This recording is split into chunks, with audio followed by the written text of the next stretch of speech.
اللہ رب العزت ارشاد فرماتا ہے، یا ایہا آمنو، اے ایمان والو، کتبہ فرض کیا گیا، علیکم تم پر، القصاص قصاص، فی القتل قتل میں، الحر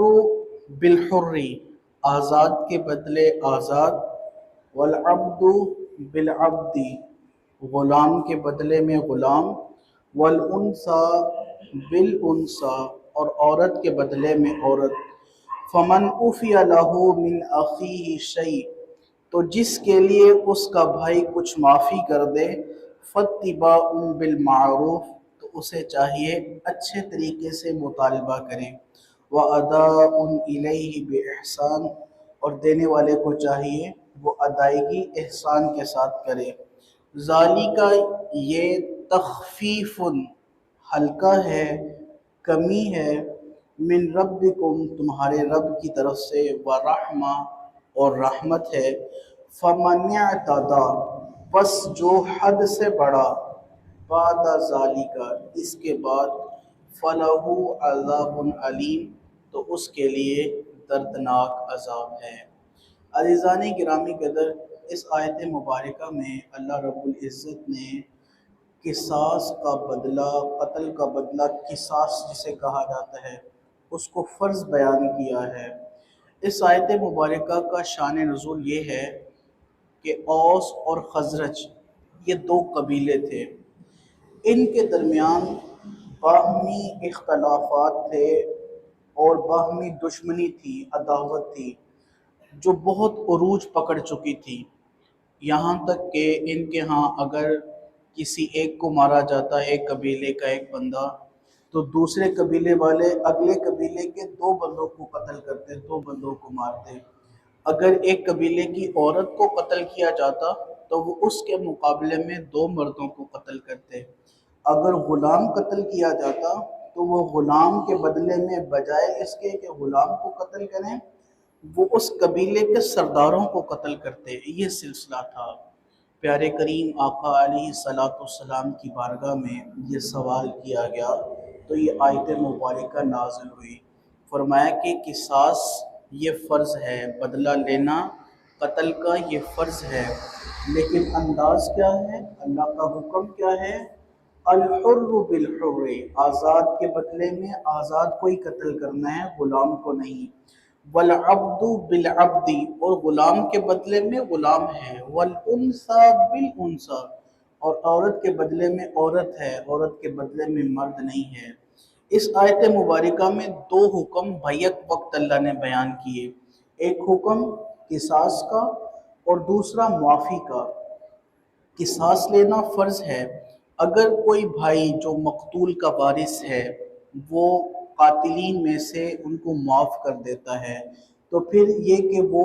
لین دین کر کے اچھے طریقے کے ساتھ وہ آپس میں صلح کر سکتے ہیں۔ یہاں پر یاد رکھیے کہ مقتول جو اس کے وارث ہیں اور جو قاتلین ہیں ان کو آپس میں پھر بھی اللہ نے اخی کہا ہے کہ قتل جیسا سلسلہ بھی ہو پھر بھی جو اللہ رب العزت نے مسلمانوں کو باہمی بھائی بنایا ہے، اللہ نے اس رشتے سے نہیں توڑا،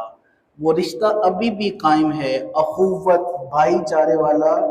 رشتہ قتل کے باوجود بھی قائم ہے۔ یہ بڑی سمجھنے والی بات ہے۔ فرمایا کہ اپنے بھائی کو کچھ معاف کر دے،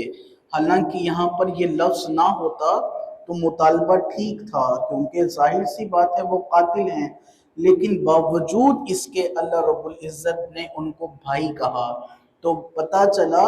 جو اسلامی اخوت ہے، بھائی چارہ ہے، یہ بہت ایک مایہ ناز مقام رکھتا ہے۔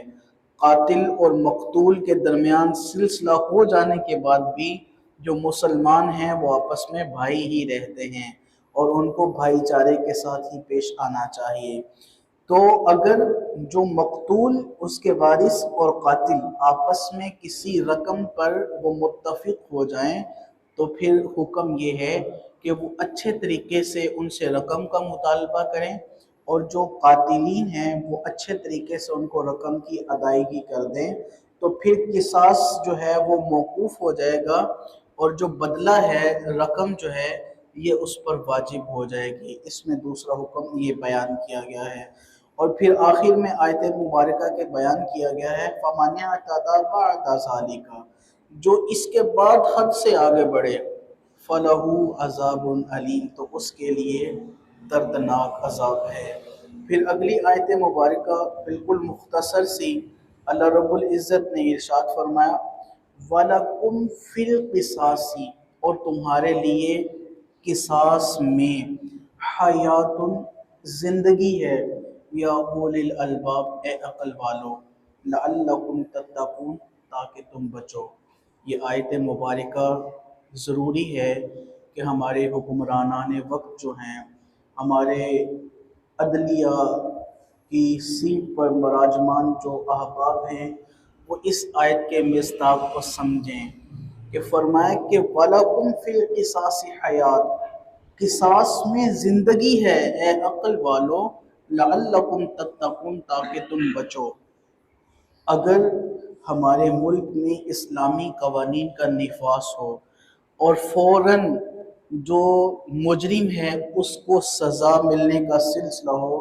تو ہمارے ملک سے یہ الحمدللہ بڑی خوش آئند بات ہوگی کہ بالکل مجرمین کا خاتمہ ہو جائے گا۔ لیکن جب انصاف نہیں کیا جاتا، جب کسی کے جرم پر اس کو ڈھیل دے دی جاتی ہے، اس کو چھوڑ دیا جاتا ہے، اگر تو کوئی غریب ہو، کوئی ماڑا ہو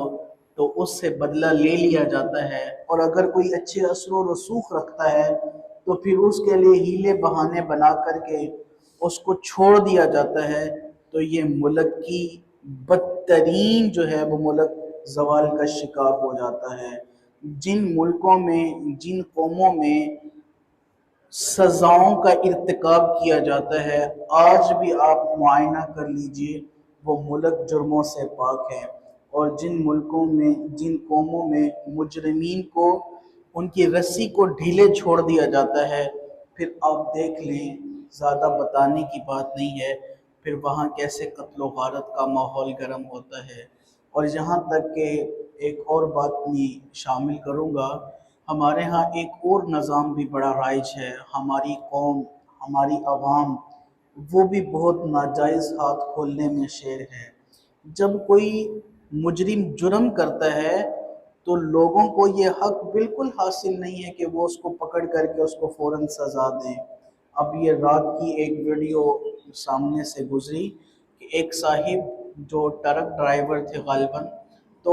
غلطی سے ایک بچہ ٹرک کے نیچے آ گیا،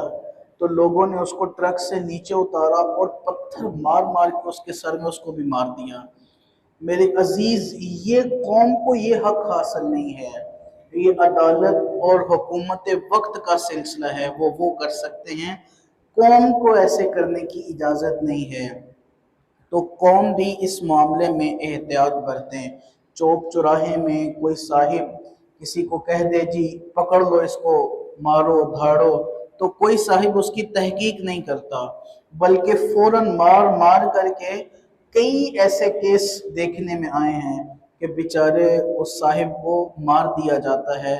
یا اتنا زد و کوب کیا جاتا ہے کہ وہ بیچارہ بولنے کی حالت میں بھی باقی نہیں رہتا، اور جب تحقیق ہوتی ہے تو اس صاحب کا کوئی جرم بھی ثابت نہیں ہوتا۔ ایک تو یہ بات، اور دوسرے بہت سارے وڈیرے ایسے ہیں جن کو بڑا ناز ہے، بڑا تکبر ہے اپنے مال پر، اپنے پیسے پر، اپنے عہدوں پر، وہ اپنے ڈیروں پر عدالتیں جما کر بیٹھے ہوتے ہیں۔ یاد رکھنا، ایک عدالت قیامت والے دن رب کی بھی لگنی ہے، ایک عدالت اللہ نے بھی لگانی ہے۔ اس عدالت میں پھر تمہارے اثر و رسوخ نہیں چلنے، پھر تمہاری وڈیریاں نہیں چلنی، پھر اپنی مرضی کے مطابق فیصلے نہیں ہونے، پھر وہاں پر اپنی مرضی کے مطابق جناب بدلے نہیں لیے جانے۔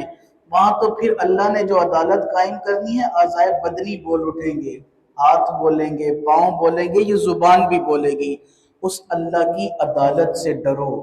اس اللہ کی عدالت سے بچو جو میدان محشر میں قائم ہوگی۔ قیامت کے دن جب کوئی پرسان حال نہ ہوگا، جب کوئی پوچھنے والا نہ ہوگا، جب کوئی چھڑانے والا نہ ہوگا۔ آج تو تمہیں مال پر غرور ہے، آج تو تمہیں گھمنڈ ہے کہ تمہارا جناب نام ہے، سکہ چلتا ہے پورے ضلع میں، ارد گرد کے گاؤں میں بڑی ٹھاٹ باٹ ہے، کوئی پوچھنے والا اور کہنے والا نہیں ہے، قیامت والے دن پھر پتہ چلے گا۔ میرے کریم مصطفیٰ صلی اللہ علیہ وبارک وسلم ارشاد فرماتے ہیں مظلوم کی دعا سے بچو۔ مظلوم جب اللہ کی بارگاہ میں دعا کے لیے ہاتھ اٹھاتا ہے، فرمایا اللہ اس کی دعا کو رد نہیں کرتا، اللہ قبول فرماتا ہے۔ تو یہ جو ناجائز ظلم کا ارتکاب کیا جاتا ہے، اس سے امت مسلمہ کو چاہیے کہ وہ اجتناب کرے، اور جو شرعی سزائیں ہیں، جو شرعی طریقے سے اللہ رب العزت نے مجرمین کی سزائیں رکھی ہیں، ان کو برسر اقتدار لایا جائے، ان کا نفاذ کیا جائے۔ جو قاتل ہے، حکومت وقت کو چاہیے فی الفور اس کو سزا دی جائے، اس کو سولی پر لٹکایا جائے۔ 2-4 قاتلوں کے ساتھ ایسا ہو تو پھر دیکھیے گا نظام کتنا خوبصورت ہوتا ہے۔ میں تو یہ بات بھی کہتا ہوں کہ ہمارے ہاں اب جس ماحول میں ہم جی رہے ہیں، انسانی جان کی قیمت ایک کتے جیسی بھی نہیں ہے۔ معذرت کے ساتھ شاید یہ الفاظ برے لگے، لیکن حقیقت یہ ہے، گلی میں پھرنے والے آوارہ کتے کی بھی اتنی جان کی قیمت اور ایک عام انسان کی جان کی قیمت بھی اتنی ہے۔ کسی کا جی چاہتا ہے وہ آ کر کے بیچارے مظلوم لوگ جو ہیں، مفلس لوگ ہیں، ان پر ظلم کر کے چلا جاتا ہے، تو قیامت کے دن اس بارے میں بھی پوچھا جائے گا۔ اللہ نے فرمایا کہ قصاص میں زندگی ہے، بدلہ لینے میں زندگی ہے۔ کیا مراد ہے اس سے؟ کہ آج اگر یہ سلسلہ اپنا لیا جائے کہ فوراً مجرم کو پکڑ کر اس کو سزا دی جائے، تو فرمایا کہ معاشرہ بدترین زوال کے شکار سے محفوظ ہو جائے گا اور عروج کی جانب بڑھے گا، اور جو ناجائز معاملات ہوتے ہیں ان کا خاتمہ ہو جائے گا۔ اللہ رب العزت کی بارگاہ میں دعا کرتے ہیں سب مل کر، اللہ کریم ہمارے ملک پاکستان میں اسلامی قوانین کے نفاذ کو قائم کرے، اللہ رب العزت ہمارے دلوں کو نرم کر دے، اللہ کریم ہمیں ظالم نہ بنائے، اللہ کریم ہمیں رحم دلی شفقت والا سلسلہ اپنانے کی توفیق عطا فرمائے۔ خالق کائنات ہمیں قرآن مجید پڑھ کر سمجھنے اور سمجھ کر عمل کرنے کی توفیق عطا فرمائے۔ آمین بجاہ طہ و یاسین۔